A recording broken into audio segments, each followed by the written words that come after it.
জীবনে প্রথমবারের মতো আজকে গাজরের লাড্ডু বানাবো। এর আগে অনেকবার গাজরের হালুয়া বানিয়েছি, যেটা সবাই অনেক মজা করে খেয়েছে। বিশেষ করে আমার বাচ্চারা অনেক মজা করে খেয়েছে। আর দেখবেন যে জিনিসটা বাচ্চারা খেয়ে মজা পায় সেই জিনিসটা বেশি বেশি রান্না করতে ভালো লাগে। তবে আজকে হালুয়া বানাবো না, আজকে গাজরের লাড্ডু বানানোর চেষ্টা করব।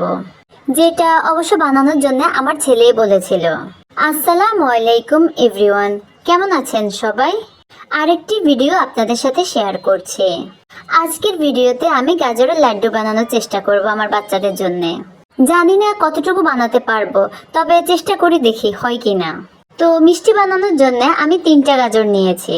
এগুলোকে ভালো করে ধুয়ে পিলারের সাহায্যে এগুলোর উপরে চামড়াটা ছাড়িয়ে নিয়েছি। এরপরে একটা গ্রেটারের সাহায্যে মিহি করে এগুলোকে গ্রেট করে নিয়েছি। গ্রেট করা গাজরগুলো দেখতে এত সুন্দর লাগছিল। চুলায় ফ্রাই প্যান বসিয়ে তার মধ্যে পরিমাণ মতো কিছুটা ঘি দিয়ে দিয়েছি। এরপরে কিছু বাদাম কুচি দিয়ে 1 মিনিটের মতো ভেজে নিয়েছি। এই বাদামগুলো ভাজার সময় এত সুন্দর একটা স্মেল বের হয়েছে। চুলায় লো হিটে 1 মিনিটের মতো বাদামগুলো ভেজে নিয়েছি। এরপরে এখানে পরিমাণ মতো কিছুটা নারকেল কোড়ানো দিয়েছি। গাজরের এই মিষ্টিটা সম্পূর্ণ আমি আমার মতো করে তৈরি করার চেষ্টা করেছি। জানি না খেতে কেমন লাগবে। নারকেল কোড়ানোটা দিয়েও 2 মিনিটের মতো ভেজে নিয়েছি। এরপরে চুলা থেকে নামিয়ে নিব। ফ্রাই প্যানে আবার 1 চামচের মতো ঘি দিয়েছি। এরপরে গ্রেট করা গাজরগুলো দিয়ে প্রায় 4-5 মিনিটের মতো ভেজে নিয়েছি। 4-5 মিনিট ভাজার পর এখানে আমি কয়েকটা গোটা এলাচ দিয়ে দিয়েছি। এলাচ দিলে খুব সুন্দর একটা স্মেল আসে। এরপরে আবার 2 মিনিটের মতো এগুলো ভেজে নিয়েছি। এরপর আগে থেকে জাল করে রাখা প্রায় 1 কাপ পরিমাণ দুধ দিয়েছি। দুধ দিয়ে ভালো করে নেড়ে চেড়ে এরপরে দিয়েছি স্বাদ মতো লবণ। যে কোনো মিষ্টি খাবারে সামান্য একটু লবণ দিলে খেতে ভালো লাগে। আর দিয়েছি প্রায় 1.5 টেবিল চামচের মতো চিনি। চিনিটা আমি আমার স্বাদ অনুযায়ী দিয়েছি, আপনারাও আপনাদের স্বাদ মতো দিতে পারেন।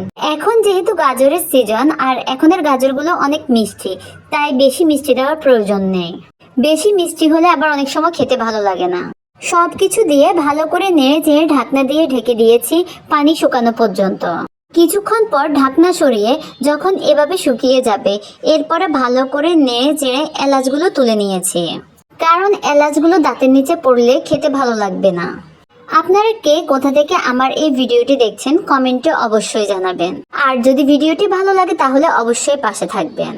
কিছুক্ষণ নাড়াচাড়া করে যখন আরো শুকিয়ে যাবে তখন দিয়ে দেব আগে থেকে ভেজে রাখা নারকেল এবং বাদাম কুচিগুলো। এগুলো দিয়ে 2-3 মিনিটের মতো নেড়ে চেড়ে এরপরে দিয়ে দেব প্রায় 1.5 টেবিল চামচের মতো দুধের গুঁড়ি। দুধের গুঁড়ি দিয়ে ভালো করে নেড়ে চেড়ে মিক্স করে চুলা থেকে নামিয়ে নেব। দুধের গুঁড়ি দেওয়ার পরে আর বেশিক্ষণ চুলায় রাখবো না। এই তো আমার হয়ে গেছে। এরপরে এটা চুলা থেকে নামিয়ে নিয়েছি। গাজরের মিশ্রণটা সামান্য একটু ঠান্ডা করে নিয়েছি। এই পর্যায়ে হাতের মধ্যে সামান্য একটু ঘি লাগিয়ে তারপরে হাতের মধ্যে এভাবে মিশ্রণটা নিয়ে গোল গোল করে মিষ্টির শেপ দিয়েছি। এরপর মিষ্টিটাকে দুধের গুঁড়ির উপরে এভাবে ঘুরিয়ে একটা কোট দিয়ে নিয়েছি। আর এভাবে আমি সবগুলো মিষ্টি বানিয়ে নিয়েছি। একটা মজার কথা কি জানেন, মিষ্টিগুলো বানানোর সময় আমার ছেলে মেয়ে দুজনের পাশে দাঁড়ানো ছিল যে কখন মিষ্টিগুলো বানানো হবে আর কখন তারা নিয়ে খাবে। আর এই তো ফাইনালি মিষ্টিগুলো বানানো হয়ে গেছে। দেখতে যেমনই হয়েছে কিন্তু খেতে ভীষণ মজা হয়েছে। আর নারকেল এবং বাদাম দেওয়াতে একটু বেশি মজা হয়েছে।